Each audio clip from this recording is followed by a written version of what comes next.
sedd tina daal waaw góor yéen kontaan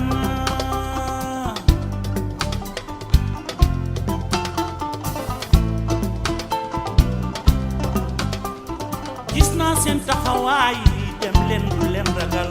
waaw góor yéen kontaan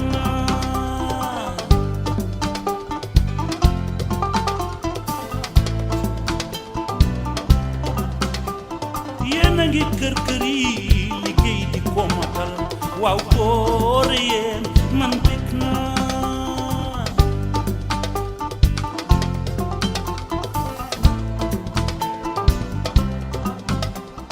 nañu leen yombalal liggéeyu jàppandal te gunge leen yaakaar naa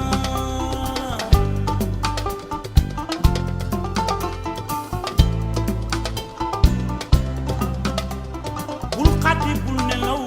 bul toog di dëndeefal jógal liggéey jóg jot na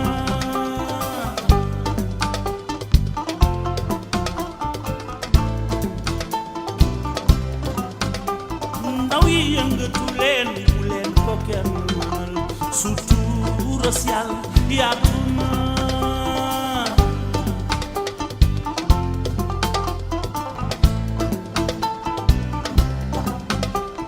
jàngeen jëf xale yi xol sedd tina daal waaw góor yéen kontaan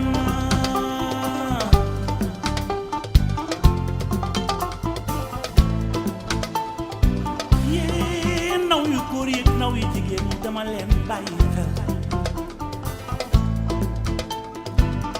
yéen a ngi jéem ba teg mon terrain bi c'est 200 mètres carrés la 200 mètres carrés boo xam te ne F4 est bâti sur 220 mètres carrés F4 comme ni ñu ko waxee mooy 3 chambres salon cuisine ainsi de suite quoi bon bii bokk na ci villa témoin fi ngeen taxaw nii moom mooy avant cour bi fii mun na nekk genre benn bon garage bu lay mën a permettre parking bi bu ne da la sore mën nga fi gaare bon bu lay jegee là tu n'auras plus besoin nga def ko garage mun nga ko def ci beneen boo xam te ne yaa nga xam luñ ciy def daal bon fële tamit benn avant cour bu ndaw la boo xamante ne moo nekk après moo nekk avant salon bi donc ci a possibilité def extension li nga moom mooy salon bi soo ko bëggee élargir bu la ne aussi mën nga koo bàyyi noonu donc fii couloir la couloir bi comme ni ñu ko faral di expliquer ñenn ñi bon tey bu fekkee da nga am ay gune ñoo xam am nañu vélo bu la neexee mën nga ko rayee def ko pavé wala nga dalee ko mu nekk même niveau xale mën nañ fi dawal vélo dama ko ñëw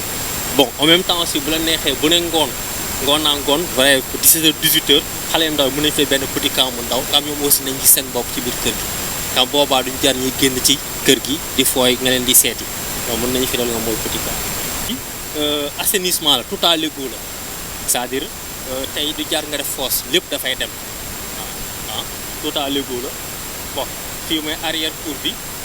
lii buanderie la pour permettre li nga xam te moom mooy fóot wala raxas aussi mur bi aussi yow yaa ko moom donc tey boo nee dem fi dëkk mën nga koo yëkkati nga xool li ñu fiy def arrière cour moo nekk ni couloir moo nekk ne avant cour moo nekk ne donc fenêtre yi lépp dañ koy def nga mooy grillage li nga moom mooy grillage de protection lay nekk moo xam nga moom mooy imposte yi ak fenêtre yëpp fii mooy espace familial bon espace familial yi ñu def nii ay échantillon la pour permettre nit ki nga moo fi dëkk mu am benn idée par rapport ak espace bu mu yor parce que bu fekkee ne échantillon bi nekk fi mën nga jàpp ne tuuti na wala nga jàpp ne bon melul comme ni nga ko bëggee mais donc lii exemple lay wane ne ko lii tuutiwul donc ça peut abriter six personnes li nga moom mooy table bi bon en fait boo xoolee li nga xam te ne moom mooy télé bi bu la ne mën nga ko yëkkati teg ko ni wala ni ça dépend donc espace la boo xam ne tuutiwul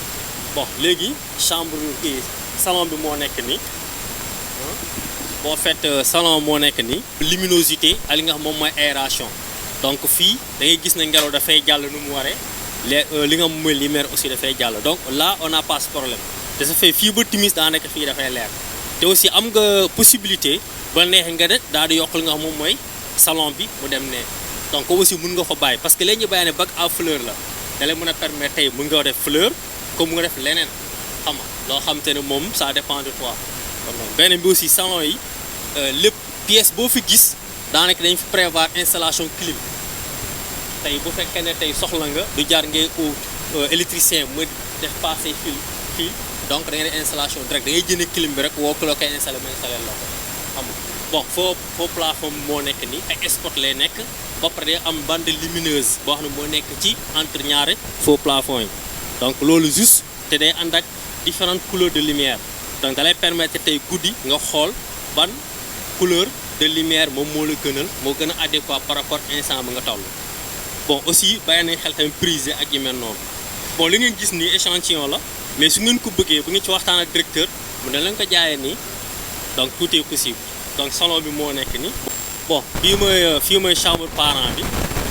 bon tout le temps ni nga ko waxee rek moom muy lépp échantillon la donc xam nga li ngeen gis ni lii double lii la donc ça te montre que chambre bi nga nekk ni tuutiwul boo fait aussi boo xoolee armoire mën a dem ba am 5 battants selon ñun suñu armoire yi ñuy defar fii mooy local yi contact yi dañ ko def va-et-vient cela veut dire que kon tey boo taalee fii ba di liggéey fële à un moment donné boo xawee sonn guddee boobaa du jar sax ngay jugaat di dem fay fële mais da ngay fay fii directement bon aussi comme loolu wax installation clim bi mu ngi nii donc tout est déjà prévu lumière baa ngi jàll air on en parle pas donc bu ngeen xoolee si salle de bain mu ngoog boo seetloo ni jàpp ne dañu taal lampe bi mais du lampe parce que aération moo tax parce que plan bi dañ ci tenir en compte la disposition des pièces nga xam bi ne air bi na mun a jàll ak li nga xam te moom mooy espace li nga moom mooy lumière bi deux chambres yi nga xam ñoo superposé yëpp ay chambre enfant la fi ñu nekk ni chambre enfant la bon c'est pas que chambre enfant donc war nañ ko mën a def lu ne mais dañu prévoir lépp ci biir bu ngeen xoolee peinture bi ngeen xool chambre yëpp am dafa am li nga xam mooy faux plafond am rosa ci dëkk bi lépp dafay ne nga moom mooy spot benn bi aussi boo xool clim bu ñuy wax mu ngi noonu boo poussé rideau bi di nga ko gis installation clim bi moo nekk noonu prismatique moom moo nekk nii contact yi aussi va-et-vient mu ngoog benn bi aussi moomu prise yi aussi dañuy tenir en compte boo xoolee juste à l'entrée prise mu ngi nii fële aussi am na prise fii tamit am na prise donc cela veut dire que fépp foo mën a nekk rek di nga mën a brancher sans souci donc boo xoolee kon deux chambres yi ñoom ñoo yam bii ak bële c'est pareil au même quoi xam nga léegi kon dañuy def directement li nga xam moom mooy toilette visiteur bi ak nga moom mooy cuisine bi voilà bon fii mooy toilette visiteur bi bu ngeen xool toilette visiteur bi dañ ko def ñaari box c'est-à-dire li nga xam moom mooy douche bi moom moo nekk ni bokkul li nga xam te moom mooy WC bi kon dañ ko def deux à la fois de ce fait dina mën a permettre ñi dëkk fii boo soxlaa sangu doo nekk di xaar ki nga moo nekk ci WC bi ku soxla boppam WC aussi du soxla ki nga xam te moom mooy sangu day am fii li nga xam te moom mooy lavabo et puis day am benn miroir bu fi ne te aussi miroir aussi day li nga ànd ak lépp mooy lumière day am bouton poussoir boo xam te ne boo ko bësee lampe bi day tàkk boo ko bësee lampe bi day fay donc day ànd ak lii dañoo communiquer cour arrière ak patio bi dañoo communiquer kon cela veut dire que ventilation bi dafay dugg di génn ngeen seetlu aussi toutes les portes qui sortent yoo xam dafa am sortie sont des portes qui sont en métallique juste pour problème de sécurité mais léegi yeneen portes yëpp dañ ko def en aluminium donc loolu ça explique quelque chose cela veut dire que aluminium boo xoolee day résister ci lu bëri benn day mën a résister ci nga moom mooy ci wàllu érosion bu dee géej dafiy jege pardon wala elew beneen bi aussi moom mooy bu ngeen xoolee aluminium bi aussi dafa nekk loo xam ne fii bërëb bi dafa bëri max topp kon ça veut dire que bois du mën a résister lu fi yàgg mais bu dee aluminium moom ça peut résister autant d'années xanaa bu fekkente dañ ko yàq wala ñu kii donc loolu tamit lu am solo ngeen xool imposte yi aussi yëpp dafay am grille yoo xam da koy am grille pour problème de protection ak li nga moom mooy sécurité fii mooy cuisine bi bon cuisine bi vraiment jambement yi c'est ça qu'on appelle les jambements pour terme technique les jambements aussi dañ ko carrelé yëpp dañ ko carrelé pour lan pour benn wàllu hygiène mais benn bi aussi pour permettre mu bañ a nekk local di nga moom mooy ay moustiques wala yu mel wala nga moom mooy insecte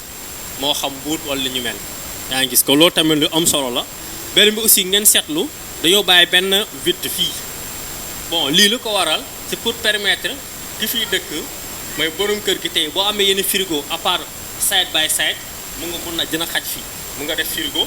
ba ne aussi wala mun nga def machine à laver wala mun nga def cuisinière de ce fait lii yëpp da nga koy am mu nekk espace boo xam ne yaa koy moom fii moo après placard nga fiy def lu ko wër bon ngeen xool aussi beneen mbir aussi wala luminosité bi ak aération bi vraiment voilà patio bi moo ubbee ko ci patio donc en grosso modo ci tënk lii mooy li nga moom mooy villa yi. donc villa yi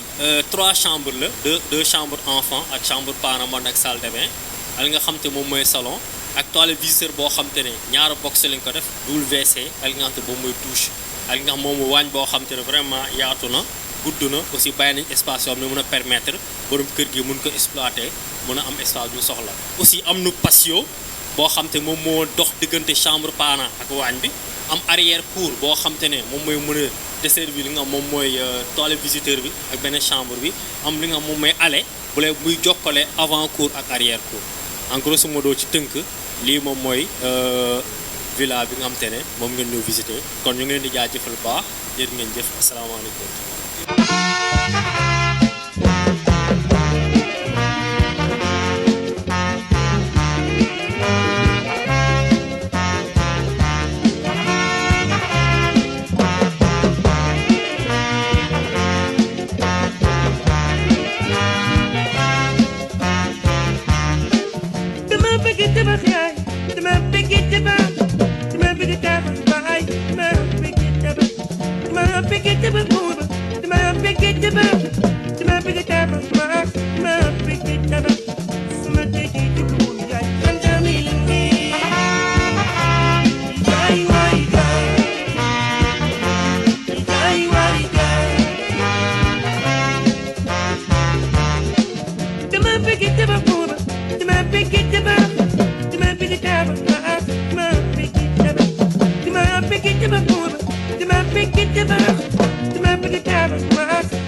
bëgg yal na yàlla defal leen ci lu gën a koy seen jort di ñaan ci mbaaxu yàlla parce que yàlla bi mu ne yaa ayyuhan naas taqu rabbukum lazi xalaqakum min nafsin wahida il parle avec tout le monde ñëpp ngi ci biir képp kuy doom aadama yaa ngi ci biir bu ne yaa ayyuhal lazina amanu mu ngi wax ñi gëm bu ne yaa ayyuhal lazina kafaru mu ngi wax ñi weddi mais ginnaaw ñoo ngi fii ñoo ngi ndokkeel ñëpp rek képp ku fi nekk doomu aadama ñu ngi lay wax asalaamualeykum wa rahmatullahi taala wa barakatuh su ko defee incha allah y a les 4 religions révélées Linjiil Saboor Furqaan Tawhiid ñoom ñëpp nañu ñaan alléluia su ko defee ñu jàng Fatiha julli ci yonent bi alayhi salaatu wa salaam jàng ayatul kursiw jàng xul wallahu ahad ñetti nit bu ñu jàngee xul wallahu ahad wàccuwaayu kaamil la ñu yéene ci woy dawlu yëpp su ko defee ñu jàng fàllax ak naasi woy tawat yi yàlla fëgg seen bopp diaspora bi yàlla dolli leen xéewal coopérative bi nag moom ca kanam ca kanam ca kanam yàlla na yàlla def ko bi jaayi seydil wujud wa ali musuud sallallahu alayhi wa sallam wa axiru dawana an alhamdulillahi rabbil alamin bismillah ñëpp ñaan ndax yàlla kenn xamul kan lay nangul kon fa tabarakallahu ñun ñëpp nañu ñaanal nag vraiment et coopérative bi yal na yàlla defal leen lu gën a koy seen jort bi jaayi seydina muhammad sallallahu alayhi wa sallam auzu billahi samiul alim min asheytan arrajim bismillahi rahmani arrahim alhamdulillahi rabbil alamin arrahman arrahim maliki yawmi ddin iyyaka na'budu wa iyyaka nasta'in اهدنا الصراط المستقيم صراط الذين أنعمت عليهم لا إله إلا الله محمد رسول الله صلى الله عليه وسلم استغفر الله الذي لا إله إلا هو الحي القيوم اللهم صل على سيدنا محمد الفاتح لما أغلق والخاتم لما سبق الناصر إلى بالحق والهادي إلى صراطك المستقيم وعلى آله حق قدر مقدار العظيم الله لا إله إلا هو القيوم لا تأخذه سنة ولا نوم له ما في السماوات وما في الأرض من ذا الذي يشفع عنده إلى بإذنه يعلم ما بين أيديهم وما خلفهم ولا يحيطون بشيء من علمه إلا بما شاء وسع كرسيه السماوات والأرض ولا يؤوده حفظهما وهو العلي قل أعوذ بالفلق من شر ما خلق من شر غاسق إذا وقب ومن شر النفاثات في العقد ومن شر حاسد إذا حسد بسم الله الرحمن الرحيم قل أعوذ برب الناس مالك الناس إله الناس من شر الوسواس الخناس الذي يوسوس في صدور الناس من الجنة والناس ربنا تقبل منا إنك أنت السميع العليم وتب علينا يا مولانا إنك أنت التواب صلاة تفتح لنا بها باب الرداء والتيسير وتخلق لنا بها الشر والتكسير وتكل لنا بها وليا ونصير أنت ولينا ومولانا فنعم المولى ونعم النصير سبحان ربك رب العزة عما يصفون والسلام على المرسلين والحمد لله رب العالمين. Imam Mamadou Ndiaye pour ses prières pour daal di rek ñu tàmbali li nga xam ni moo di journée bi. Alors dévoué pour une mission noble, c'est-à-dire participer pour la réalisation de vos rêves, c'est-à-dire que chaque père de famille ou chaque mère de famille boo xaree xol ba wala nga tijji bopp ba wayu Umar Pène ba moo cay raisonné su ma juumee ngeen ne ma dama juum ku bi seen xol yi jamono ji li Umar Pène doon way léegi moo ci nekk dama bëgg a tabax. Et Chantifa est venu avec une particularité, c'est-à-dire le social. Vous permettre d'avoir un toit, mais aussi avec une démarche très particulière. C'est l'occasion aussi de les remercier et de leur dire du courage. Alors di nuyuwaat ku ci nekk ci turam ak santam encore une fois di leen wax dal leen ak jàmm fii ci Thiès gannaaw Zac Mbao bi nga xam ni fa la suñu agence bu njëkk nekk tey nag ñi ngi fii ci diwaanu Thiès ngir inaugurer ñaareelu agence bi te loolee nag gis ngeen ko léegi gannaaw yéen ñi nga xam ni yéen a demoon pour def visite du site bi pour wax leen ni rek li nga xam ni moom la Chantifa di def c'est quelque chose de réel, c'est quelque chose de concret. Alors c'est pour cette occasion muy marqué benn étape bu am solo ci li nga xam ni moo jëm ci seeni ay rêve maa ngi koy wax léegi ci kàllaamay nasaraan moo di xolu papa joo gis wala xolu yaay joo gis boo xaree xol ba wala nga tijji ba wayu Umar Pène ba ma nga ca ruq ba pour offrir li nga xam ni moo di seeni njaboot des toits décents. Chantifa nag est né depuis 2022 et depuis 2022 mu am particularité bu extraordinaire, c'est-à-dire benn approche boo xam ni dafay indi li nga xam ne moo di social pour la démarche pour l'acquisition de vos toits. tey nag ñi ngi Thiès di inaugurer suñu ñaareelu agence mu nekk aussi benn mbir moo xam ni bëgg naa yéen ñi fi teew ñëpp parce que sans vous ak ñoom ñi nga xam ni ñoo di ñi ci nekk di liggéey bu am solo may ñaan ñu tàccuwaat leen bu baax a baax s'il vous plaît pour la confiance des clients mais aussi pour ces personnes dévouées pour cette bonne cause. Alors sans plus tarder nag dañuy tàmbali li nga xam ni moo di journée bi parce que y aura des surprises. Je vous rappelle que am na benn terrain 225 mètres carrés à gagner yow yaa ngi ree de da ngaa bëgg ci terrain bi bul bouger donc après dina am benn circulaire boo xam ne dinañ ko faire circuler pour ngeen mën a enregistrer wu ça veut dire que dina am après benn tirage au sort boo xam ni ñi fi nekk pour nga gagner ko nag faa nga nekk fi même bu sa tur génnee te nekkoo fi dañuy dugalaat donc il faut rester pour pouvoir gagner li nga xam ni moo di terrain boobu 225 mètres carrés fële ca Colobane Tàngoor foofu ngeen jóge léegi loolee ce sera après mais avant cela nous allons commencer donc avec le mot de bienvenue de Madame Fatou Mbaye donc qui va faire le mot de bienvenue. Vous aurez aussi après la présentation le mot du PDG qui est représenté mais aussi le mot du directeur d'agence de Thiès Monsieur Ndiaye qui va aussi faire son allocution et juste après nous allons avoir après pour inaugurer nos nouveaux locaux juste après nous aurons une pause déjeuner et après dans l'après-midi vous aurez le forum mais aussi le tirage pour déterminer qui a gagné les 225 mètres carrés. Voilà le programme de cette journée après la visite du site. Alors sans plus tarder nous allons appeler Madame Fatou Mbaye may ñaan ngeen tàcc ko bu baax a baax s'il vous plaît. Mesdames, Messieurs, chers invités, chers partenaires, c'est avec une immense joie que nous vous accueillons aujourd'hui pour l'inauguration de notre nouveau local ici à Thiès. Chantifa n'est pas seulement une entreprise, c'est une aventure humaine, un engagement fort pour offrir à chacun une opportunité de bâtir son rêve, bien sûr. Ce nouvel espace incarne notre ambition, rendre accessible l'immobilier de qualité avec des solutions adaptées que ce soit pour l'achat de terrain ou la construction de maisons. Aujourd'hui, nous franchissons ensemble une nouvelle étape, et cela grâce à vous. Je vous invite à partager cette journée avec nous, à découvrir nos services et pourquoi pas à tenter votre chance dans notre virage spécial de ce soir même avec un terrain offert aux gagnants. Merci de votre présence, de votre confiance et de votre soutien. Chantifa est là pour vous,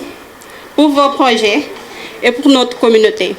Encore une fois, merci, merci et merci. Madame Fatou Mbaye, et donc pour ces belles paroles en guise de bienvenue à l'endroit de nos partenaires et de nos invités, mais aussi à l'endroit de nos clients. Li nga xamni mën nañ ko jàngatee ci kàddu yi nee na rek li nga xamni moo di Chantifa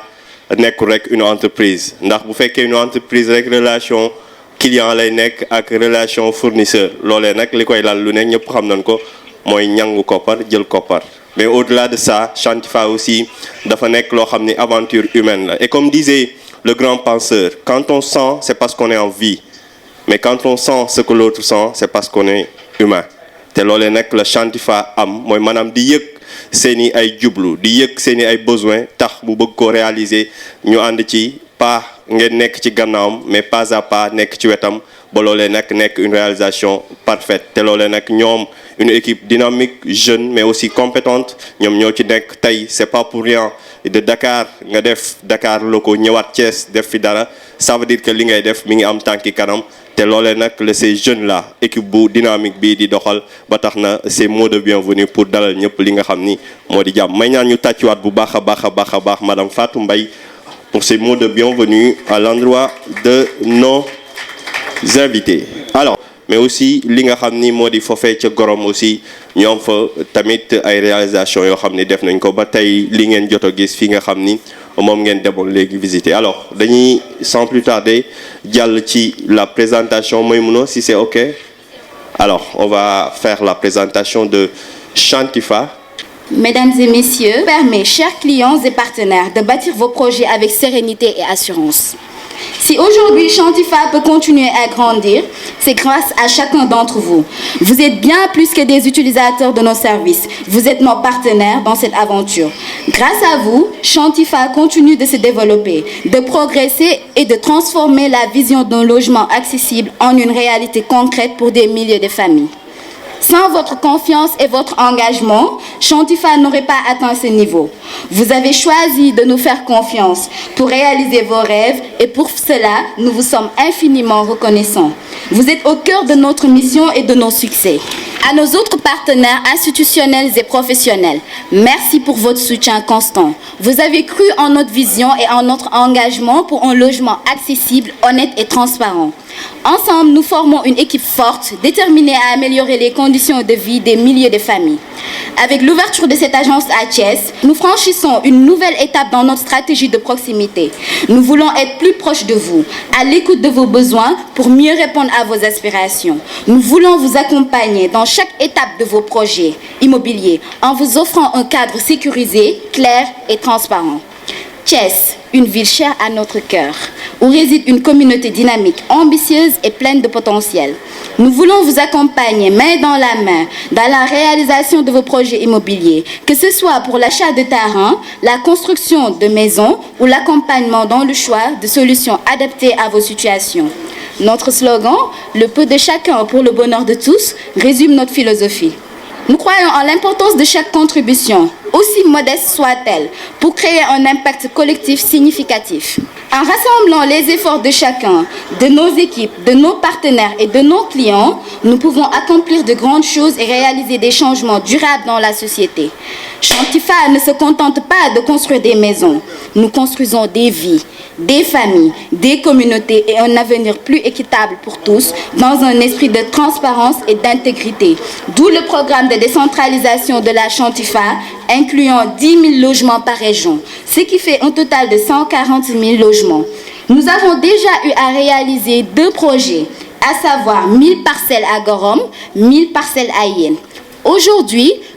nous avons quelques projets en cours. Nous avons des parcelles nues au Lac Rose, des parcelles nues à Bambilor, des parcelles nues à Mbour, des maisons à construire à Yen et les maisons F4. À l'entame de cette nouvelle étape de notre histoire ici à Thiès, nous restons déterminés à innover et à maintenir notre engagement pour la transparence. Nous nous engageons à répondre à vos attentes et à vous fournir des informations claires, précises et fiables,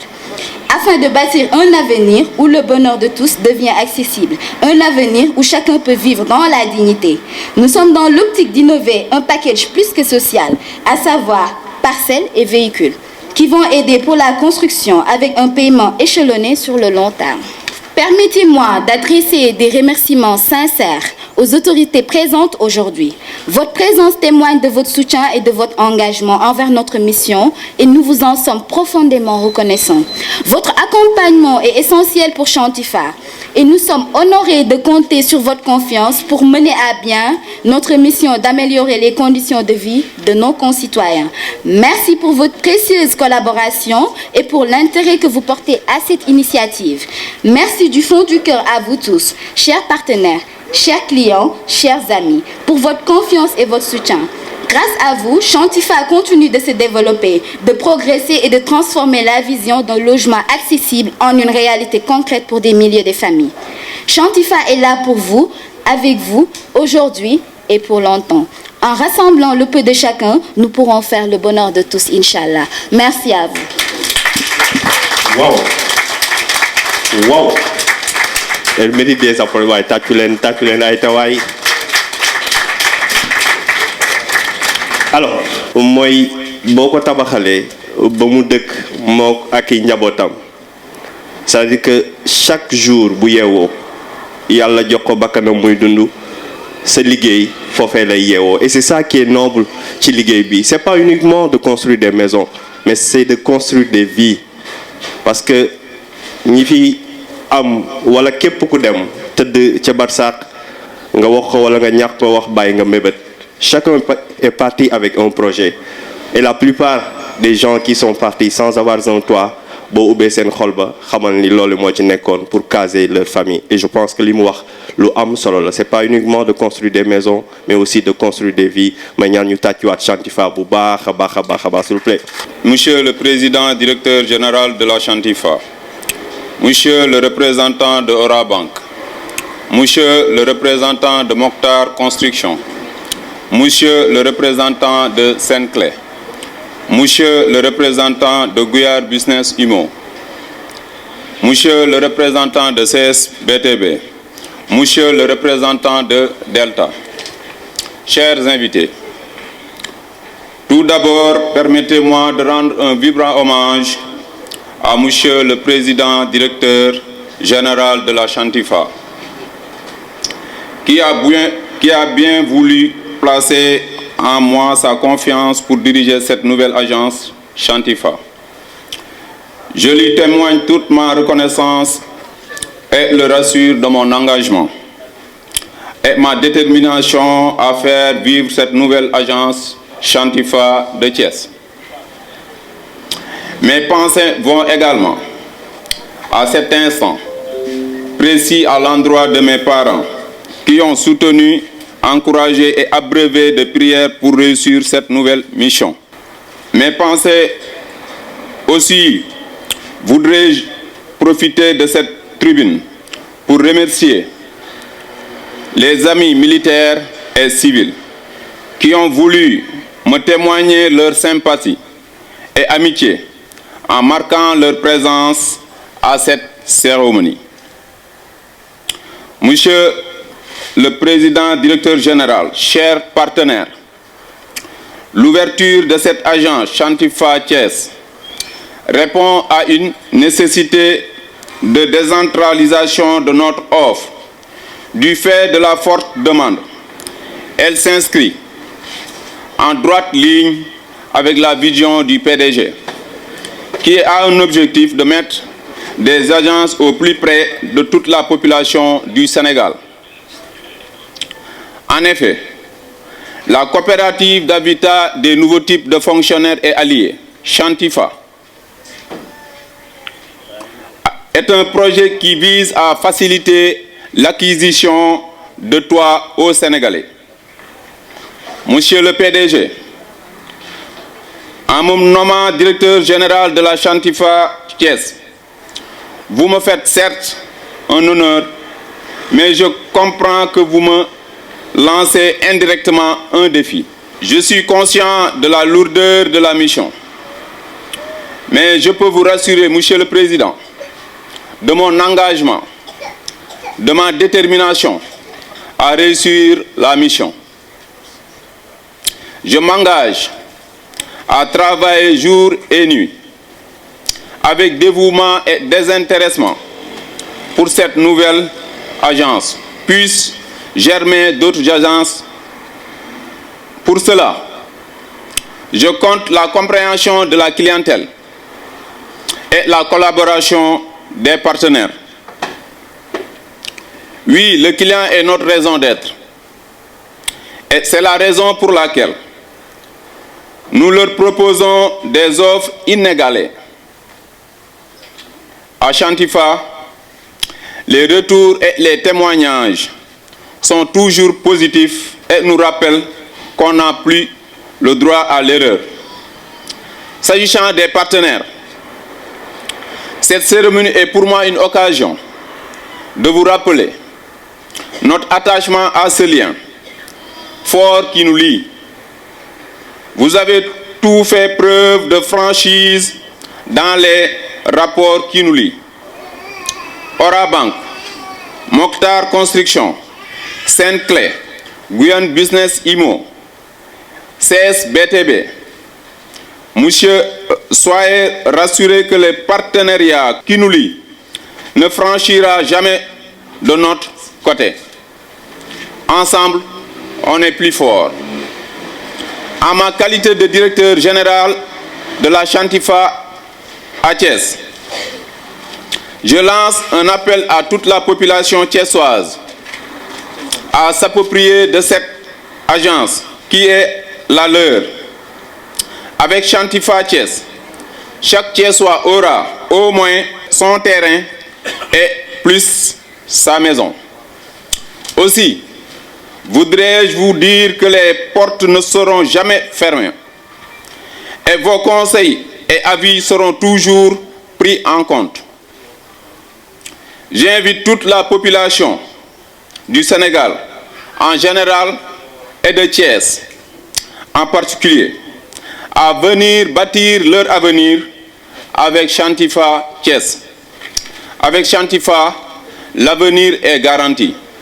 Je vous remercie. Merci beaucoup. Merci beaucoup, Monsieur Ndiaye. Je vais vous retenir un tout petit peu pour faire le résumé en wolof parce que dama bëgg kanam gi ngeen xàmmee ko Thiès parce que moom ngeen di waxal nag dorénavant. Monsieur Ndiaye ci kàllaamay Kocc rek un petit résumé tey li nga xam ni moo ñu fi dajale fii ci diwaanu Thiès gannaaw Zac Mbao Chantifa ba fa nekk tey ñi ngi fii ci Thiès te yow yaay directeur général bi fii ci diwaanu Thiès yan kàddu ngay jébbal ñi nga xam ni ñoo di suñu ay partenaires waaye tamit suñu ay clients. asalaamaaleykum wa rahmatullah. ñoo ngi leen di nuyu di leen masawu coono si jotaay bi ak tàngaay bi ak déplacement bi du suñu coobare suñu sañoon dañ leen di accueillir comme ay roi mais lii la yàlla dogal donc Chantifa dafa nekk benn entreprise boo xam ne dañoo ñëw pour dimbale population bi muy nag koo xam ne fonctionnaire nga ak koo xam ne doo fonctionnaire parce que ñun dañoo jàpp ne ak si suñu xelaat bu gàtt dañoo jàpp ne dañoo gisoon ne ñiy bëgg a am kër soo nekkul fonctionnaire rek dina xaw a metti tuuti nga am dëkkuwaay ñun waa Chantifa ñu ñëw ne dañuy relever ce défi c'est-à-dire jumeler les fonctionnaires et les non fonctionnaires c'est-à-dire ce qu'on appelle les alliés donc mooy képp kuy fonctionnaire soo bëggee kër soo ñëwee Chantifa dina la ko jox soo bëggee terrain soo ñëwee Chantifa dina la ko jox su fekkee ni doo fonctionnaire ñu jégalu ci kàddu ngay taaba xeebuñu kenn parce que jël nañ leen en compte mooy lan su ma yoree sama oto di dawal di am lu may verser par weer man ak fonctionnaire bi ñoo yem Chantifa kii di gagné ay millions Chantifa ak kii jaay gerte caaf ñoo yem ci Chantifa donc on les met au même pied d'égalité parce que l'objectif c'est quoi? Que chacun ait son toit. Voilà donc loolu moo ñu fi indi entreprise bi ñoo ngi ko créé presque en 2021 comme madame Ndoye ni mu ko waxee bi njëkk a débuté cette gorom la woon ba ñu tàmbalee même pas 3 mois li ñu fa amoon yëpp ñi jël ko parce que ñun ñoo suñu entreprise mooy lan ñun ñëwuñu di dagg ñi ay millions ñun jëndeewuñu 100 francs jaayee 4000 déedéet dañuy ñëw dimbale population bi nu mu gën a oyofee pour ñu am seen kër wala nu mu gën a oyofee ñu am seen terrain ba yàlla wërsëgal leen suñu mënee tabax ñu tabax suñu mënul tabax ñu tabaxal leen jox leen seen kër donc loolu mooy objectif Chantifa bi le deuxième site on a un autre site mooy moo ngi Lac Rose on a à Kayar on a sur la sortie à Mbour sur la sortie au niveau de Kër Balla on a plus de 400 hectares là-bas on a ici avec la nouvelle agence kër yi ñu demoon visiter avec notre partenaire monsieur Mokhtar Diagne vraiment ñoo ngi ci am ti mbégte parce que bi ñu ko njëkkee lancé li ñu lancé rek ñii ñëpp a ko jël donc première phase bi mën nañu wax ne daanaka jeex na donc loolu itam dañ ci sant population bi sant si invité yi ñi nga xam ne woote na ñoom ñu wuyu suñu parce que dara gënul neex nga woote ñu wuyu si la mais nag dañ ko teg nag ci yoon mooy ñun Chantifa comme li ñu wax à travers le directeur général que je salue qui est hors territoire ñun dañuy ñëw pour def ci transparence ndaxte affaire suuf Sénégal dafa nekk loo xam ne dafa xaw a litigieux dafa nekk loo xam ne dafa xaw a doy waar joxe exemple rek bu gàtt ngeen baal ñu mooy tey man mën naa jënd terrain ma jaay ko nit ma jël même terrain bi ma dem jaay ko keneen ku nekk acte de vente laa la defal mais képp ku ci njëkk a dem déclarer ko def sa mutation terrain bi nekk sa tour au niveau de la mairie terrain boobu foo mënti dem yaa ko moom ñun tëbuñu rek ñëw jënd benn terrain ñun dañuy jënd dans un ensemble dans le global avec nos partenaires monsieur Saint-Clair que je vous salue donc ñun dañuy ñëw jënd mais nag nos partenaires sont là ñun duñu ñëw jënd à l'aveuglette jamais parce que bëgguñu ëllëg ñu toog suñu biir bureau yi population yi tëdd seen kër yi di nelaw yaakaar ne am nañu kër ñun ñu tëdd suñu bureau yi ventilo yi di ñu ëpp ñun ñuy dox ci xelu population bi ñaanuñu ko yàlla lépp lu ñuy def dañ koy def ci transparence mooy lan ñun balaa ñuy jënd dañuy dem ci les services compétents à savoir les cadastres les impôts et domaines l'urbanisme et tout ñu def suñu vérification ba pare ce que j'explique comme ça c'est juste pour vous rassurer la manière dont par laquelle nous travaillons on part au niveau de ces les représentants de l'État je dirais pour ñun ñu won ñu ne suuf bii ñu bëgg a jënd ndax suuf boo xam ne keneen moomu ko ndax boo xam ne état bi reconnaître ko moom moo ko moom ndax amul ñaari constructeur wala promoteur yoo xam ne ñoom ñoo ko moom ñun dañ ciy am lu ñu leer balaa ñuy wax ak promoteurs yi et je crois bien que monsieur nos partenaires peuvent nous en témoigner donc pour vous rassurer que ne la Chantifa doxuñu si nii dañuy dox si yoonu jub te suñu slogan mooy lan par le biais du président que je cite toujours et que je remercie monsieur le PDG mu ne ma monsieur Ndiaye suñu nekkee si yoonu jub bu ñu am lu ñuy ragal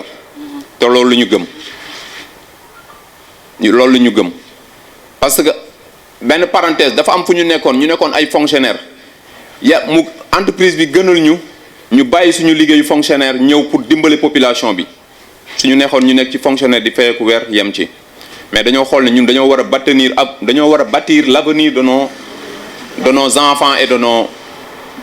nos descendants je dirais de manière globale donc loolu moo ci tànk yooyu la ñuy dox amuñu njuuj njaaj slogan bi ma président wax mooy satisfait koo xam ne liñ la defal neexu la nga ñëw ñu delloo la sa xaalis loolu amul kenn ku ko fiy def bëgg yaa duggoon nga ñëw gisoo lu la neex ñëwal ñu compter sa xaalis jox la donc on travaille comme ça donc comme niñ ko waxee donc on remercie vraiment nos partenaires encore une fois monsieur Mokhtar Construction monsieur CSBTB, monsieur Ngom, monsieur Senclé, monsieur le juriste, je vous salue. Et on salue tout l'ensemble vraiment de nos invités qui ont bien voulu venir nous répondre à pareil comme xat-xatu àdduna soo leen bàyyi seen yite ñëw wuy suñ rek amuñ leen luñ leen war a mën a defal loolu di leen sant di leen gërëm di leen wax tànk yi leen fi indi yàlla na leen yàlla taxaw ba ngeen delluwaat foofu si seen njaboot yàlla taxaw leen si zaahir ak baatinan yàlla mën na ko yàlla def ci barke Seydina Muhammad sallallahu alayhi wa sallam. On vous remercie, la Chantifa est à votre disposition de jour comme de nuit. Merci. monsieur Ndiaye yàlla nga gëm rek xippi rek am kër ku taat kon fa tabarakallah la Chantifa on vous tire le chapeau. Machallah imam, merci beaucoup. Imam mënoo fi woon ñàkk parce que ici à Thiès mais aussi partout au Sénégal monsieur Thiaw qui va aussi dire son mot. Monsieur Thiaw à vous. di wax ni mbégte la ci ñun ñu ñëw tey ci li nga xamante ni moom la Chantifa di def ñun ñu yore une agence ici à Thiès donc ci wetu sous-préfecture Thiès Sud derrière le stade Lat Dior ma ànd ak kii di maître Ibrahima Khalil Gueye lui il est juriste spécialisé en droit international man personnellement je suis journaliste de formation mais ma jóge ci métier boobu ñu ubbi entreprise boo xamante ni toujours nous sommes dans la communication il y a l'auto-école l'assurance etc. mais ci lu jëm ci mbirum immobilier ak foncier mu am vision buñ ci am xëy na bu xaw a waroo tuuti ak liñ daan tàmm di gis alors ci condition yooyu nag ci la Chantifa ñëw ànd ak ñun pour ñu mun leen a proposer donc des sites yoo xamante ni tey dinañ ko mën a proposer ñoom itam seeni clients comme ni ko monsieur Ndiaye waxee ñëpp xam na ni le foncier dafa doon lu xaw a complexe parce que li mu énuméré rek je pense que wane na ni xam nañu li ñuy def parce que jaay nit kër mu dem ba ci biir ami jafe-jafe ko kenn ñaanu ko donc ñu gis ni wax dëgg yàlla programme bi nga xamante ni ñoom teg nañ ko pour satisfaire seen clientèle ñun mu dëppoo vision boo xamante ni moom la ñu am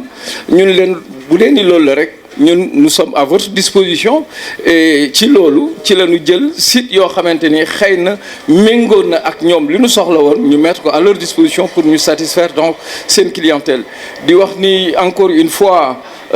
donc par mon voix le groupe Senclé day encore remercier mais aussi encourager donc le représentant donc de Chantifa ici à Thiès di monsieur Ndiaye di wax ni li ñu gis ñun doy nañu te encore une fois pare nañu pour accompagner leen ci lépp loo xamante ni vision bu ñu am la encore une fois di remercier ñëpp di jégalu donc xam naa xëy na li ñuy wax rek mooy faire confiance à Chantifa c'est sécuriser donc son investissement. Merci beaucoup, monsieur Thiaw. Donc, à monsieur le représentant de monsieur Ngom, le CSBTP. Moi, je suis le représentant de la CSBTP, consortium sahélien de bâtiments et de travaux publics.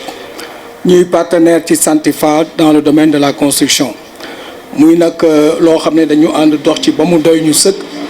évolué dans ce milieu pendant plus d'une trentaine d'années, am ci expérience. Mais ce qui nous a dit, c'est pendant plus de 2 mois, gis na li ñuy liggéey lu tegu ci yoon la lu leer la ñu ànd ak ñoom fas yéene def plus de 670 logements incha allah sociaux muy loo xam ne nii lu leer la xel ñëpp war nañ ci mën a dal parce que visité nañ site yi muy site yu wóor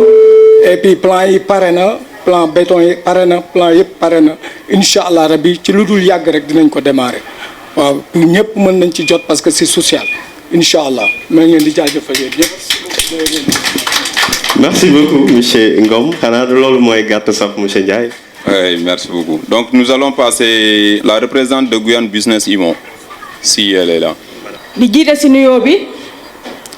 sunu PDC monsieur Sow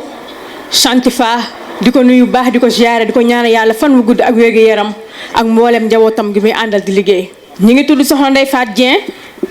yore entreprise bi ñuy wax Guyane Business Immo. nekk partenariat ak Chantifa ñun nag Chantifa bi ñu àndee ak moom mën na 1 an macha allah ñu siy gis suñu bopp ñu engagé wu ak moom ci 2000 parcelles ba ci 3000 parcelles ñu am ay clientèles yoo xam ne yu taxaw lan ànd ak tamit benn équipe bu tudd Pi Network Sénégal nga xam ne ay millions de personnes lañ te ñu ngi fas yéene ànd ak Santifa liggéey bi. Santifa nekk entreprise boo xamante ne si entreprise bi mën na ni ci social rek lay dox ndax bañ dalee ànd ak moom ak léegi réccuwuñ ko benn yoon ndax tabaski fekk nañu fi ñu jox ñu ay xar ñu di ko fayee nu mu ñu neexee chaque fin de mois 20 000 francs chaque fin de mois 15 000 francs te loolu kenn ku nekk xam na ne yombul. mu jox ñu tamit ay kër yi ñu koy fayee noo xamante ne si noonu lañ tëralee seen programme rek ñu koy fayee noonu mu nekk lu oyof nag kiy jaay gerte caaf sax wala kiy fóot sax man see gis boppam te ñu nekk ay femmes de développement di jàppale jigéen ñi. ñu gis ne suñu yaay yi dañoo sonn suñu papa yi dañoo sonn ci location ñu gis ne bañ dikkee ànd ak Santifa ba tey macha allah ñu ngi sant yàlla am nañ ay partenaires yoo xamante ne si mosuñoo gis suñuy terrain mosuñoo gis suñuy site. waaye bu ñu leen présenté programme Santifa dañoo ànd ak ñun ba tax na chaque fin de mois ñu verser seen xaalis kon loolu confiance la ngeen tàccul ma sunu xale yi nga xamante ne si Aïta ak équipe bi mu àndal soo demee ci Santifa da ngay fekk macha allah ay kanam yu belli ñu may la jàmm jox la ndox mu sedd nga naan ak yiir la macha allah dalal la te loolu dafa am solo ci liggéey kon xale yi tamit ñu ngi leen sant bu baax di leen gërëm dañuy liggéey sans monsieur Sow dañuy liggéey sans directeur. macha allah kon tàccu leen ma madame Ndoye bu baax a baax liggéey bi am na solo waaw ñuy woo mboolem Sénégal liggéeyu Santifa dañ ciy woo état di ci woo ñëpp di ci woo jigéen ñi di ci woo femme de développement yi di ci woo képp koo xamante ne si yaa ngi yëngu ci développement ak social ndax Santifa ñun day Guyar Business Immo bañ ci duggee ba tey réccu wuñ ko te incha allah rabbi yaakaar naa ne ñun moo ñu teg ci axe ba tey jii lépp lu ñu bëgg a am ñu ngi koy am di si sant yàlla suñu borom di si yor suñu waajur di si teral suñu bopp wasalaamaaleykum wa rahmatullahi taala wa barakaatu. asalaamaaleykum mbooloo mi ñu ngi nuyu ñi fi teew ñëpp voilà ci nuyu yi gën a kawe di leen ñaanal jàmm ak salaam bon vraiment c'est un plaisir quand même ñu may ma une opportunité ma mën a def un témoignage parce que Santifa mën naa ne bi ma koy xam mi ngi tuddoon 42e amicale de la gendarmerie donc juste pour dire que ni bon am na loo xamante ni fekk na ma fi parce que bon je peux dire que ni période boobu j'étais à la fonction publique plus précisément à la brigade nationale des sapeurs-pompiers ñu proposé ñu ay terrain à Dakar à 20 000 bon beaucoup de gens n'en revenaient pas parce que aussi ku xam Dakar ak ni muy demee terrain Dakar tey soo ko bëggee lañ lay laaj rek daanaka boo ko xalaatee nan nga ko war a fayee c'est compliqué ñu proposer la un terrain à Yène ci loo xamante ni da nga koy fay ci échéance su 10 ans beaucoup de gens n'en revenaient pas donc ci noonu laa xamee MTEL chef Saliou Sow ñu commencé di waxtaan mais bon maa ngi profiter aussi si occasion bi di wax ni vraiment c'est un homme d'un grand cœur quoi parce que non seulement may nañu opportunité boobu mais ci biir loolu aussi am na ñeneen ñoo xamante ni seen cas compliqué woon na mais gis nañu aussi sacrifice yi nga xamante ni def na ko pour que ces personnes là ñu am terrain parce que dafa xaw a jafe boo dee jeune da ngay bëgg mais des fois jafe-jafe bi mooy fan ngay jaar soo gisee nag ñoo xamante ni ils sont organisés nekk ay nit yu jub parce que li gën a am solo loolu la nit da ngay jub c'est des personnes yoo xamante ni tey boo leen woowee téléphone bu ñu jàppul da nga leen di jot te fa ñu dëkk aussi boo fa bëggee dem boo fa demee da nga leen fay fekk donc ñii man li may def rek mooy dama leen di ñaanal xam naa ci aussi Mbaj Kalou Mendy donc bëri nañ donc li ñuy def aussi comme l'a précisé le président ay sacrifice lañ def parce qu'ils étaient des fonctionnaires ils pouvaient se contenter de rester à la fonction publique liggéey seen liggéey gérer lu ñuy gérer mais ils se sont sacrifiés pour servir la nation kon donc ñii li ñu war a def mooy ñaanal leen suñu borom dimbali leen parce que lii ñuy def boddiwuñ kenn amul kii liggéey am salaire rek moom mooy am kii jaay gerte kii mais loolu vraiment képp kuy sénégalais da nga war a ñaan ci projet bi suñu borom def ci jàmm def ci salaam ba liñ ciy bëgg lépp incha allah suñu borom defal ñu ko ci voilà ci njortam donc loolu laa bëggoon témoigner di ñaanal ñi fi ñëw ñëpp aussi suñu borom defal leen tànk yiw merci. D'esprit, le développement, c'est le peu de chacun. Et c'est ça qu'on va permettre pour bâtir notre cher pays. Donc ku ci nekk fa nga nekk boo tegee li nga xam ne moo di njub transparence xam fi nga bëgg a jëm am vision teg ci sa tànk mu am confiance ak ñi ngi ko seqal je pense qu'on peut réaliser quelque chose et Chantifa est un parfait exemple te gis ngeen ba ñu tàmbalee ba tey boobu ba tey macha allah yàlla bu leen cat dugg donc merci beaucoup encore une fois. Alors Alassane Bathily pour terminer pour les orateurs donc moom it ci clients yi la bokk bu ko defee juste après ñu daal di dem nag inaugurer locaux yi def pause juste après revenir pour le forum et pour le tirage qui va clôturer donc cette journée bu am solo bi nga xam ni ñi ngi koy amal fii ci agence Chantifa Thiès siège fii ci ZAC bu Ngent bu Thiès. Alors monsieur Bathily client yi alors monsieur Alassane Bathily à vous. Bon asalaamaaleykum wa rahmatullah di nuyu ñëpp ñi fi toog fii ci jotaay bi donc di fonctionnaire comme ñenn ñi fi nekk di nuyu aussi waa coopérative d'habitat des nouveaux types de fonctionnaires alliés donc di féliciter aussi l'équipe de madame Aïta Ndoye notamment waa Chantifa. Bon partenariat bi mën na wax nag maak Sow yàgg nañ mais comme bañ ñëwee premier jour ba ñu proposé villa yi donc automatiquement xalaatuñ parce que ñun Thiès lañ dëkk donc lii suñu ndam la donc benn villa témoin mais quand on a visité ñi gis ñi prix bu ñu ci defal doo mënoo dox ba gis benn promoteur immobilier bu la koy defal ci logement sociaux yi mel nii. donc on se dit la vérité gis nañu fi Dakar 150 mètres carrés ngay am non seulement que F3 ngay am wala soit on peut dire que 200 salons fii nga am 300 salons donc la maison a été bien bâtie donc ci loolu moo ñu duggal wax dëgg yàlla ba ñu duggee am confiance gi am nañ ci mbégte gi ñu dugg ci te gis nañ wax caa rëccu ñu ko benn yoon boobu ba léegi nag bon boo demee seen bureau fële ci ZAC Mbao accueil bi macha allah donc pour nga jot leen aussi macha allah donc di féliciter seen professionnalisme seen dynamique waaw wax dëgg yàlla loolu moom parce que bépp fonctionnaire wala allié booy gis bu yeewoo lu muy njëkk teg xalaat mooy kër loolu la nekk ci bopp bi donc bu ñu ko proposé ñu jox villa tamit ñun duñ xalaat dañuy ñëw rek dugg ci ndax bu ñëwee buñ Cissé Sow ñun dañuy daw dem attaqué ko ndax loolu lañ yàgg nañu wax confiance parce que def nañ yàgg nañ liggéey ak moom ci terrain yi nekkoon Lac Rose mooy premier lotissement yi donc loolu daal la amoon ñoo xam ne daal ñun Thiès kontaan nañ te defe naa ne aussi ñenn ñu jógee ba Dakar ñëw fii aussi benn la parce que ñëpp xam ne Dakar ak Thiès aussi yëpp benn la daal waaw loolu daal lañ amoon kàddu yi ñu ciy sànni noonu du ñuy ñëpp nag asalaamaaleykum wa rahmatullah. Merci beaucoup. Donc Alassane moom it bokk ci adhérents yi ci ñi nga xam ni fi ñu demoon visiter ñoom ñooy les premiers ñi nga xam ni bokk nañ ci. Maintenant dañuy ñaan rek auditorium bi ñu daal di donc jóg pour ñu daal di dem ci inauguration nouveaux locaux yi bu ko defee juste après ñu daal di def la pause pour le pause déjeuner bi donc di inviter ku ci nekk rek ñu daal di dem visiter nos nouveaux locaux fi ngeen xam ni tey mooy Chantifa Thiès bu ko defee rek ñu daal di observer la pause donc s'il vous plaît auditoire bi ñu ñaan ñëpp jóg rek daal di dem sous l'égide bi nga xam ni moo di monsieur Ndiaye. À la coupure du ruban qui symbolise le siège de notre nouvelle agence ici à Thiès, la Chantifa à Thiès. Et nous avons l'honneur et le plaisir de bien vouloir offrir cette occasion, je dirais moi-même, offrir cette occasion à mon homonyme, qui est le frère de mon papa, M. El Hadj Ndiaye, qui fut le directeur de suivi du ministre de l'Éducation nationale,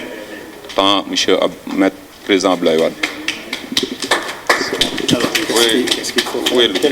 bàyyi sa liggéey fonctionnaire ñëw engagé wu ci lii nga xam ne c'est du social ah mais yow tu as le grand mérite yal na la yàlla jàppale ak say collaborateurs yëpp jubale la ak say collaborateurs yëpp en tout cas on est derrière vous yal na leen yàlla jàppale. onze billahi mina shaytaan.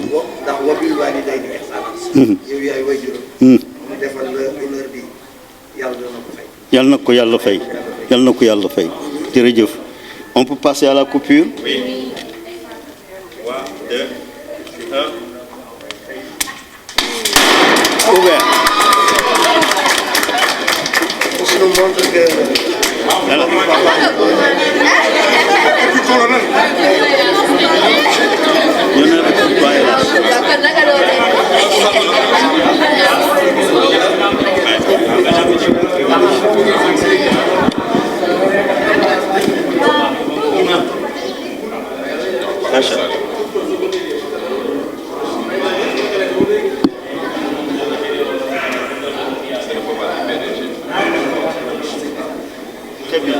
Merci.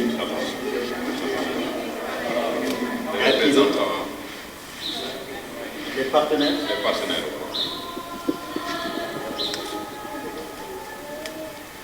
Autre partenaire.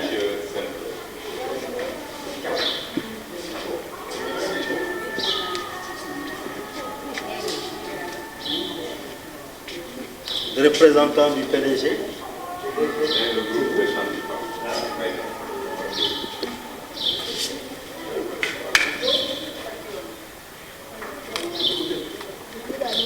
Oui, le tonton.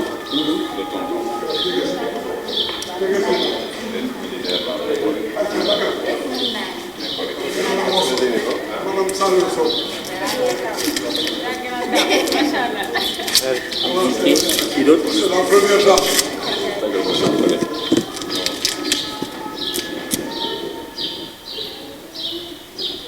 Donc, à mes frères à qui j'ai quitté même pas.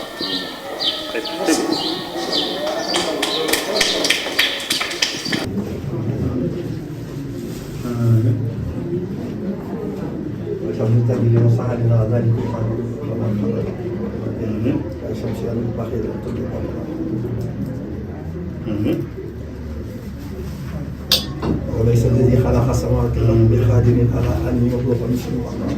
انما امره اذا اراد شيئا ان يقول له كن فيكون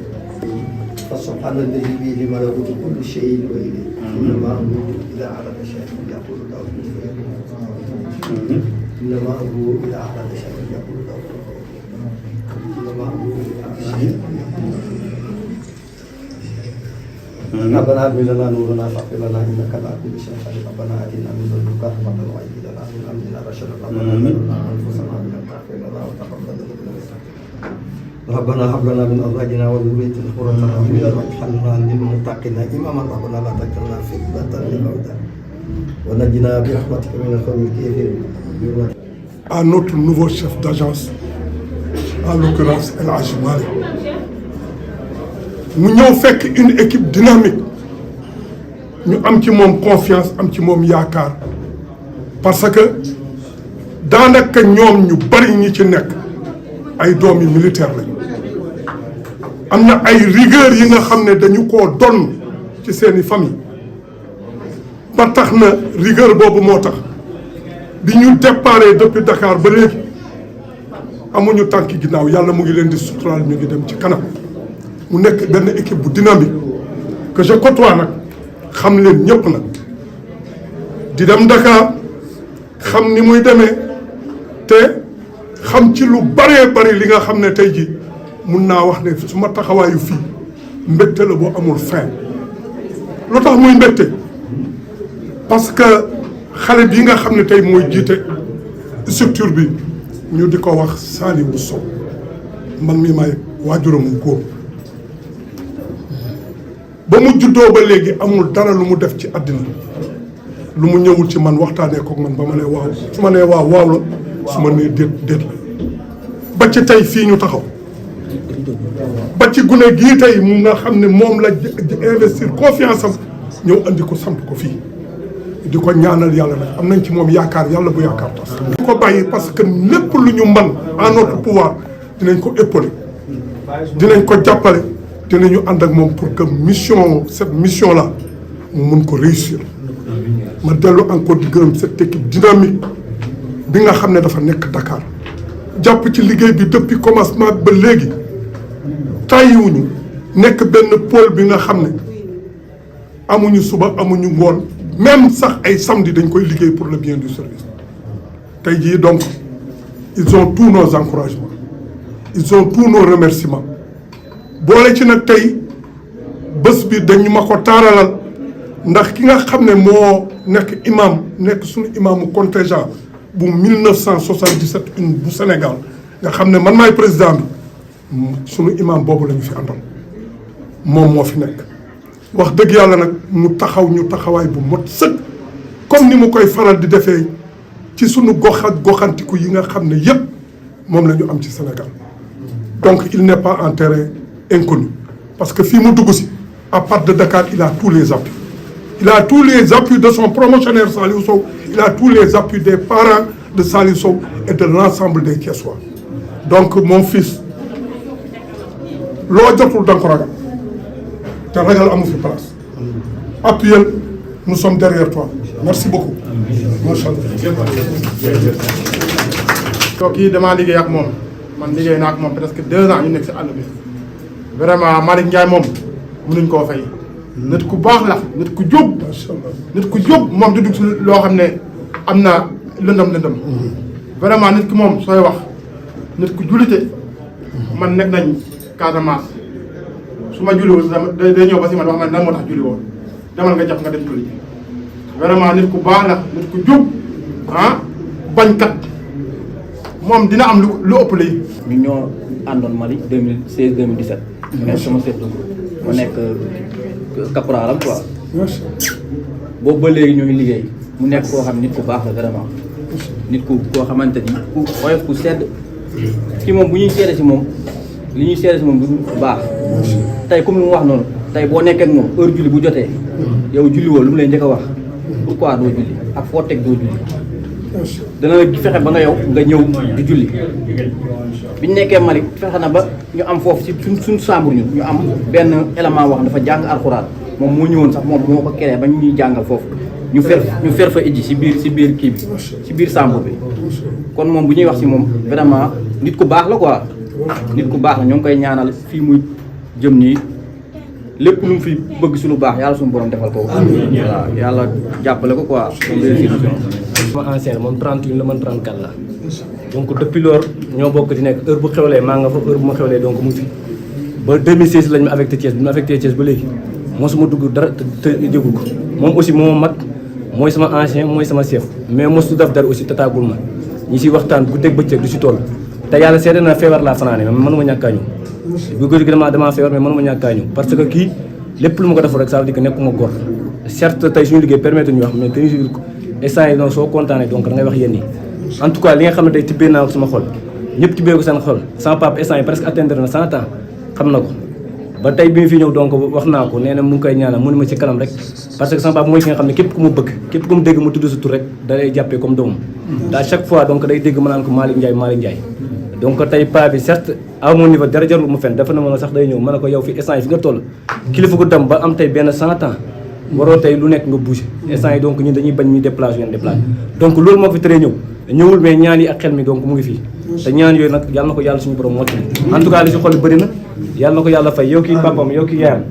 waaw xam naa de donc gën leen ko di ñaanal ñaanu waajur moom su ko amee kenn sew dara ah quoi qu'on puisse dire moom képp ku am ñaanu waajur rëcc nga te man si en ami conscient xam naa yéen a gëm mais man gëm naa ne ancien bi am na ñaanu waajur parce que des fois nit ki am na fi muy jaar am na lu mu ciy génne nga xam ne ñaanu waajur rek la donc ñaanu waajur yooyu ancien yàlla na ko yàlla jëmali kanam wasalaam kontaan kii mën na am lu kawe si ñun njort parce que daf ko mat macha allah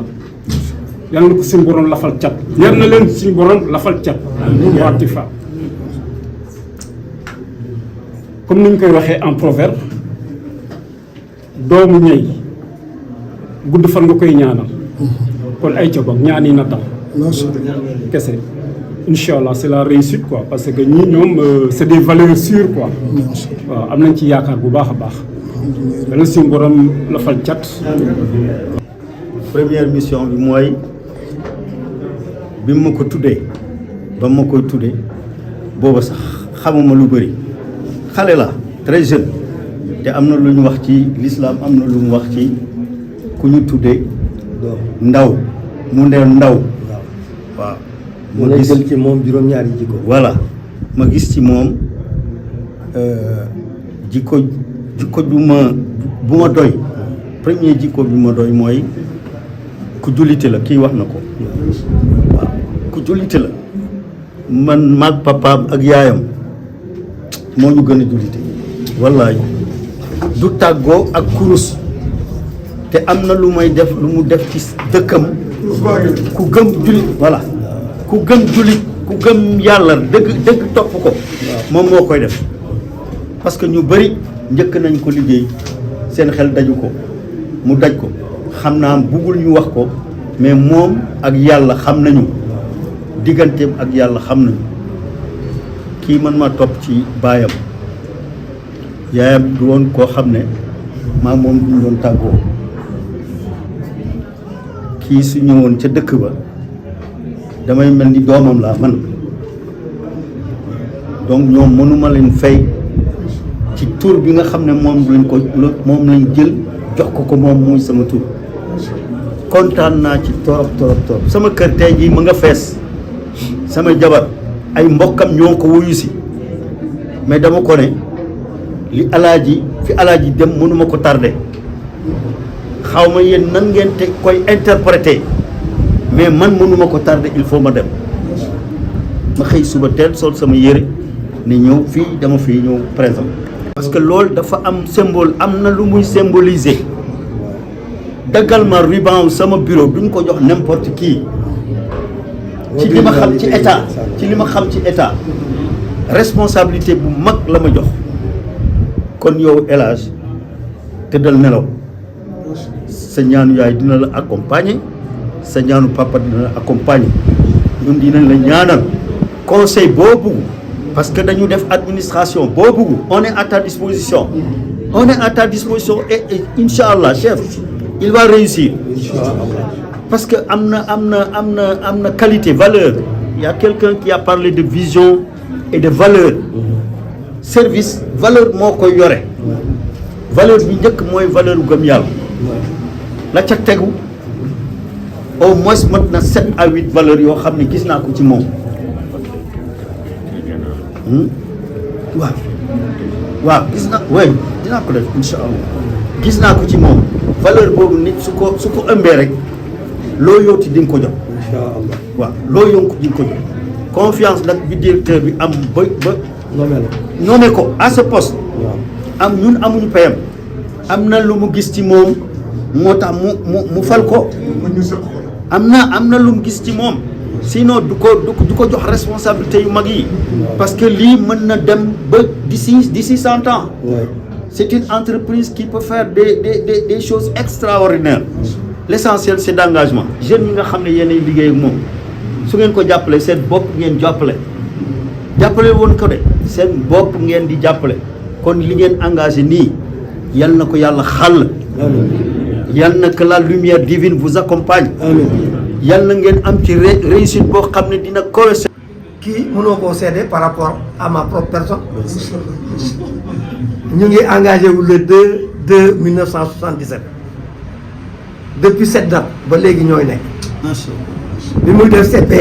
administration maa ngi def CP mécanique ñu nekk ba léegi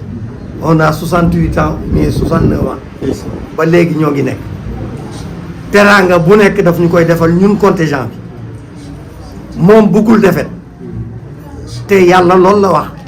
waxtu simo bi am ni naay jamian wala tafarraqu nañ jàpp ci buum gi wala ci càllale gi ba ci yonent bi ba ci borom bi subhanahu wa taala mais loolu nag loolu nag bala nga koo mën a def mooy faw nga jël li nekk ci yow nga jox ko ci ñépp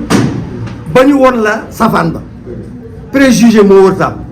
nit xamal ne doomu aadama la da ngeen a war a ànd te yàlla tax yàlla moo ko diglee su ko defee ngeen nekk benn te bu ngeen nekkee benn insha allah léppay yéem ba yéwén yàlla na ko yàlla def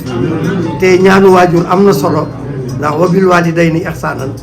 yàlla na yàlla dimbale la yàlla na la cat seexlu ñun insha allah danañ ci def suñu kéemtalaay kàppan kii mënoo koo seede par rapport à ma propre personne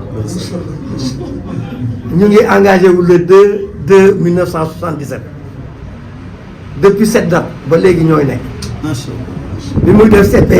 administration maa ngi def CP mécanique ñu nekk ba léegi on a 68 ans mais 69 ans ba léegi ñoo ngi nekk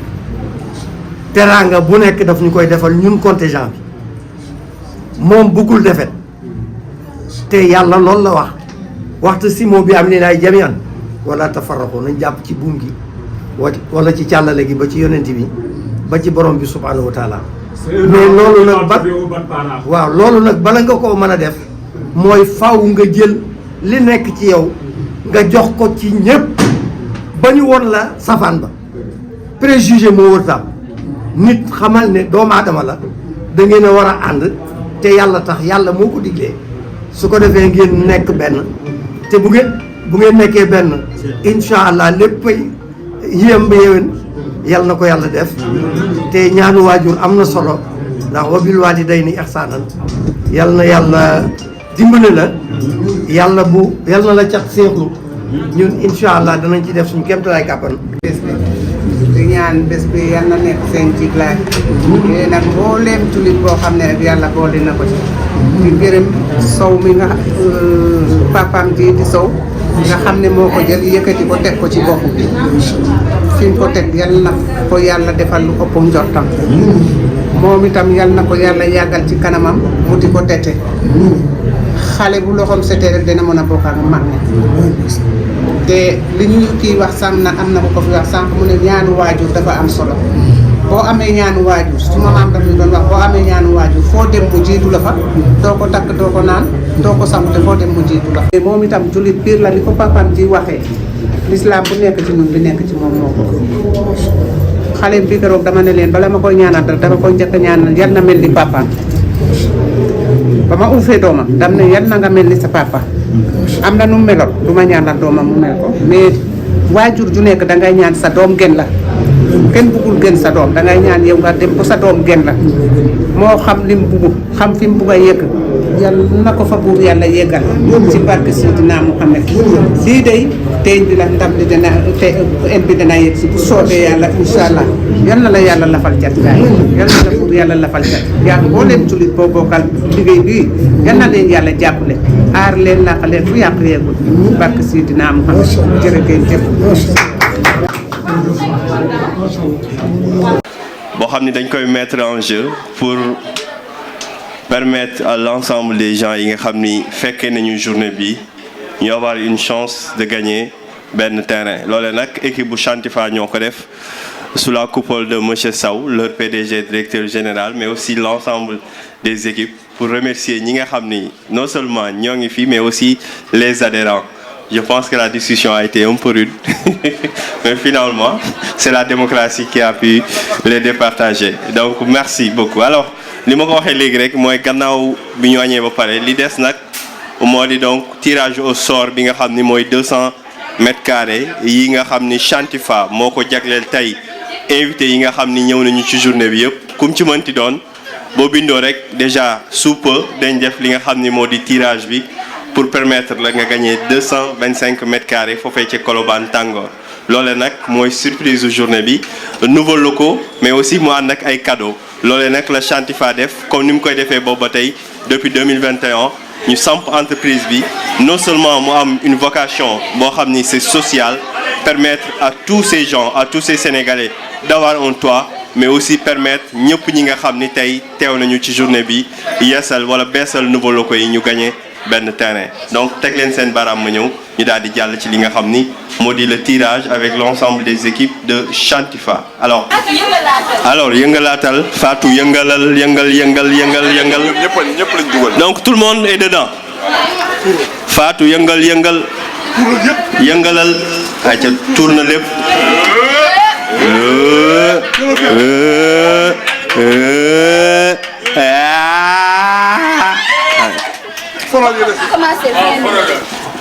yaa ngi.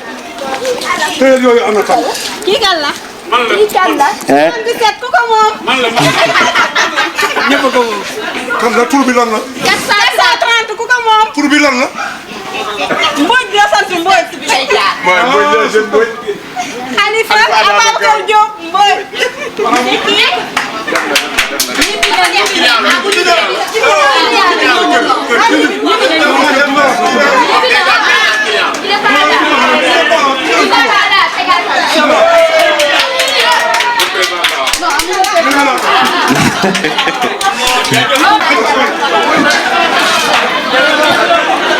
Exiger après bu dee kooku mi ngi carte d'identité. 501 ku ko moom. 501. Samb la sant. Samb la sant aussi. Jenno.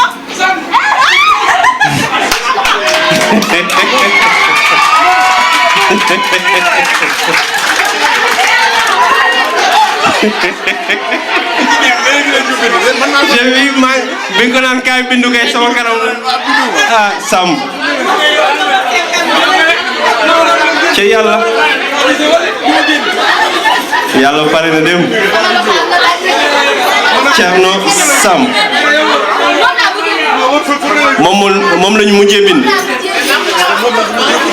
yàlla pare na dem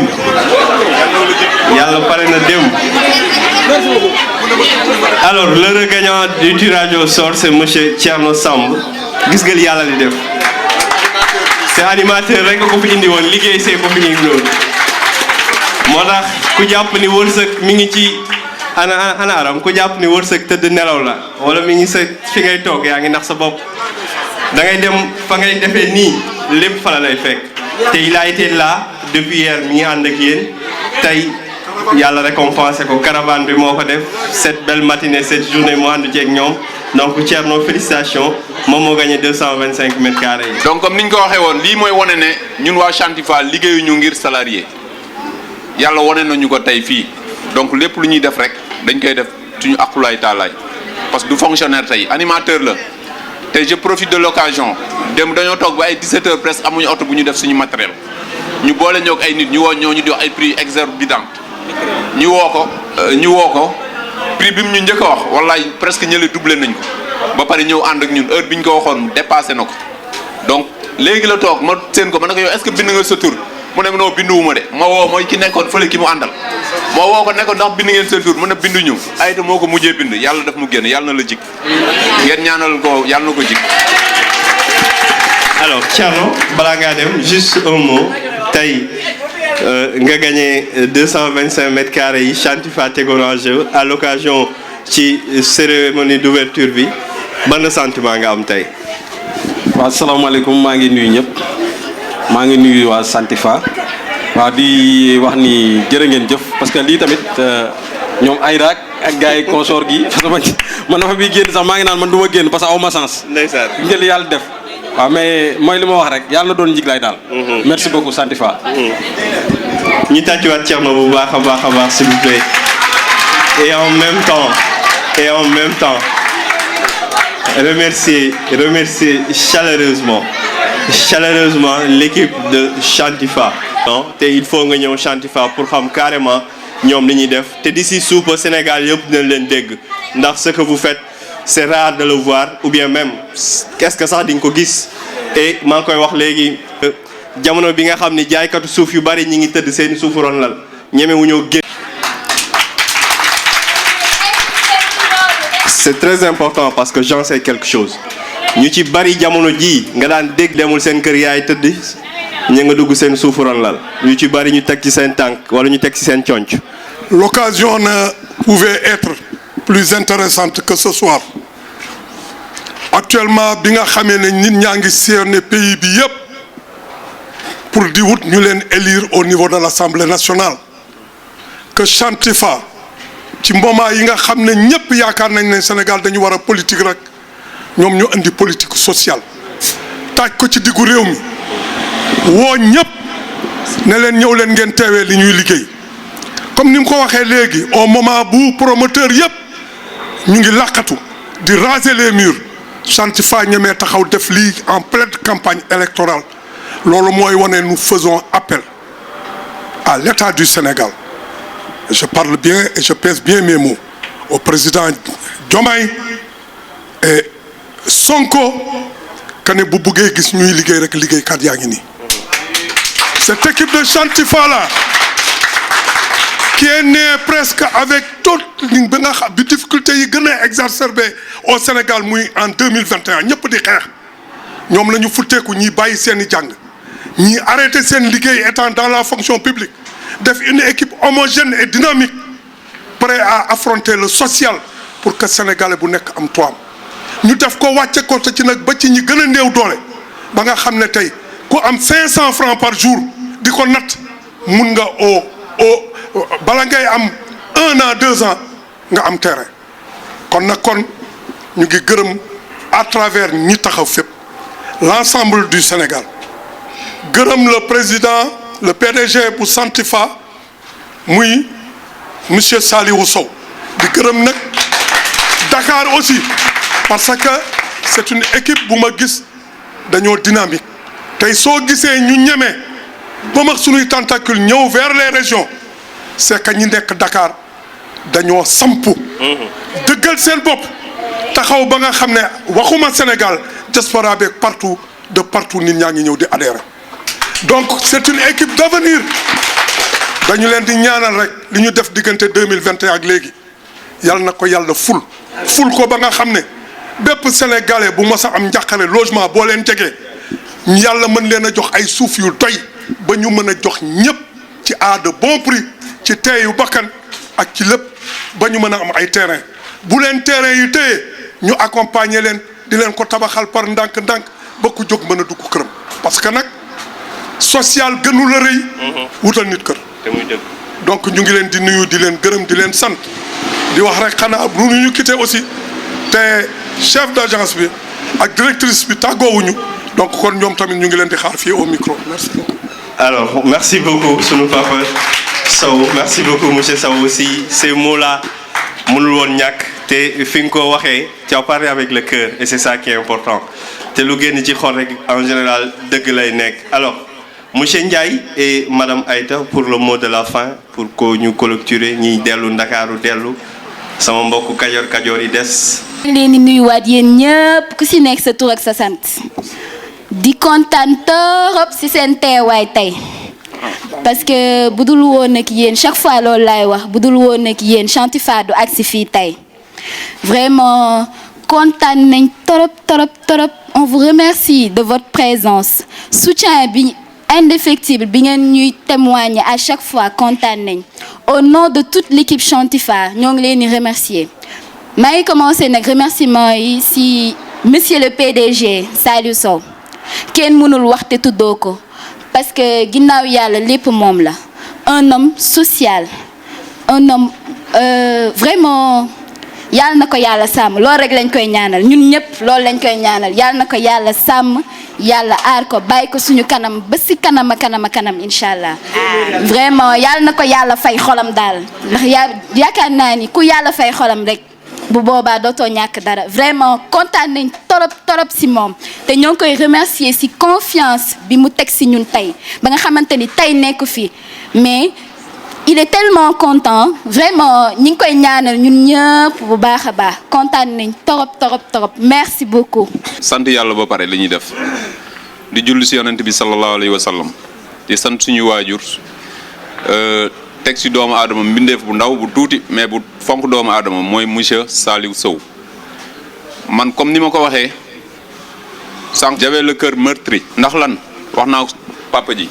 ma ne ko la confiance xam nga dañoo nekk benn société boo xam ne soo jëlul ku la jege rek ñu dëkkal la foo xam ne du loolu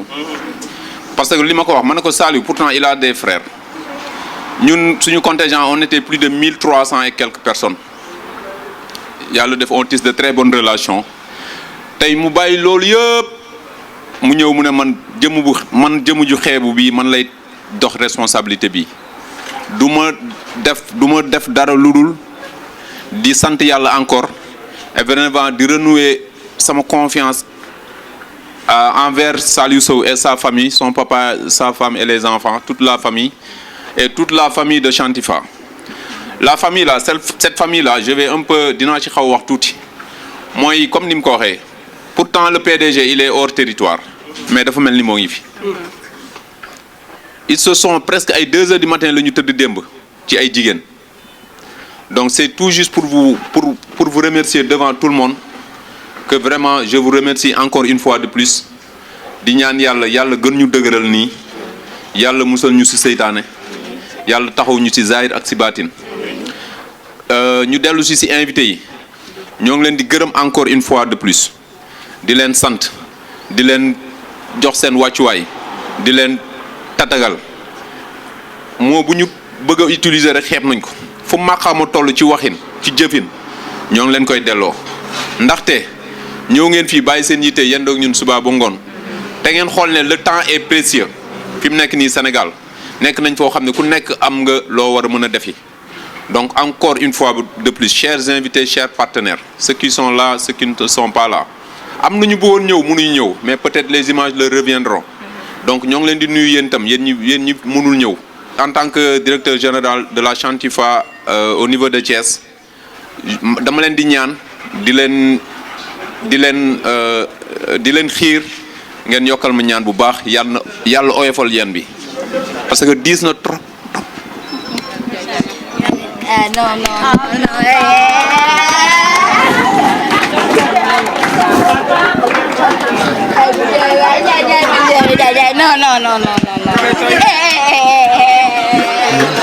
Non. Alors,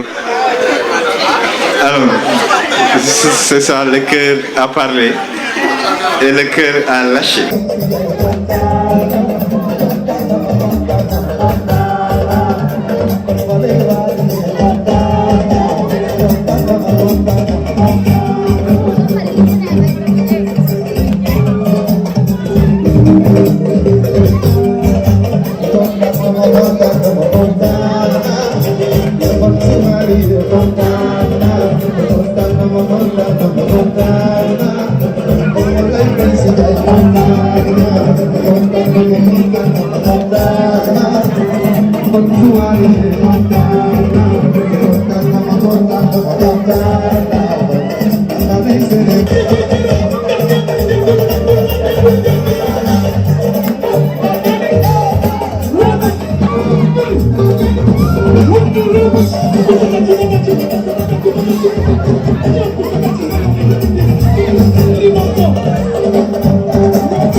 Oh,